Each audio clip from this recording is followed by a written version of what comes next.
problème mu pharmacie yi ci Mbour nag dama ngi bëgg ëpp ay loxo. salaamaaleykum Sénégal na ngeen def bàyyi nañ ci jàmm maa nuyu naa leen namoon naa leen am ngeen 2 minutes seen temps ñu waxtaan am ngeen wallahi merci beaucoup. Mbour la fa am mi ngi bëgg ëppi loxo. nit ñay feebar ci Mbour tey dem ci hôpitaux yi ñu leen di bindal ay médicaments ñu war ko jënd ci pharmacie yi ñu ngi ci ay problèmes yu sérieux. da nga ci gis nit kuñ bindal ordonnance nga war koo jënd ci pharmacie nga war a jël taxi fay ko 4000 wala 4500 francs pour trouver un pharmacie en garde léegi nga gis ku daw 5 kilomètres pour dem joti ci sa pharmacie bu nekk en garde ci dëkk bu toll ne Mbour.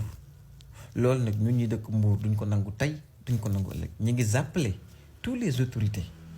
de la santé ñu lijjanti cas bi le plus rapidement possible. pharmacie yi tamit nekk biir Mbour na ngeen xam ne da ngeen a si defoon xaw ma prestation de serment xaw ma waat de serment bi gone yi def bu ngeen di bëgg a dugg ci métier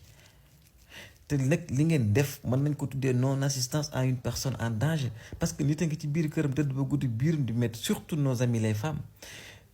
di wañaaru war a dem pharmacie génn gi pharmacie yépp tëj loolu nag duñ ko nangu tey duñ ko nangu ëllëg bu fekkee da ngeen am ay problème de gestion interne na ngeen ko régler le plus rapidement possible bu fekkee problème de personnel la dem leen ngeen recruter ci booy yi may leen ma woo ko dem leen ngeen recruter ci booy yi jógee ci école de santé yi war a gérer les pharmacies. bu fekkee ne erreur de communication moo am seen diggante yéen pharmacie yi maa aaye garde ak aayuma garde rek da leen ko parce que yéen a ngi condamné ay malade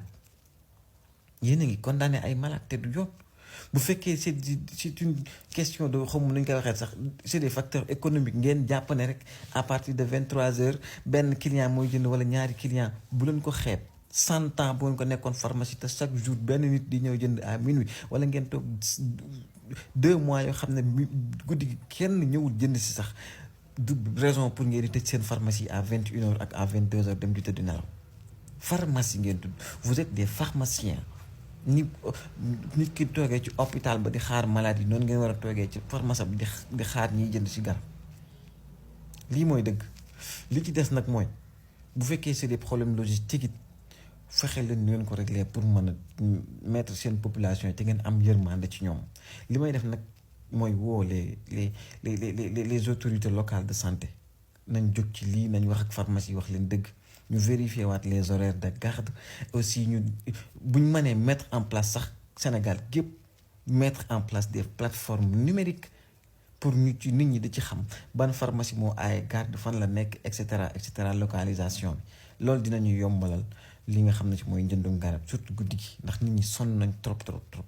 ci aaye garde te nag lii ma wax dama ko wax Mbour gii rek mais sépp ci Sénégal noonu la demee. pharmacie yi nu leen neex la ñuy liggéey heure bu leen neex la ñuy tëj heure bu leen neex la ñuy tëj da ngay dem foo xam sax affaire wecc donc dañ fi bàyyi malade mu dem saa ñu jaay ko garabam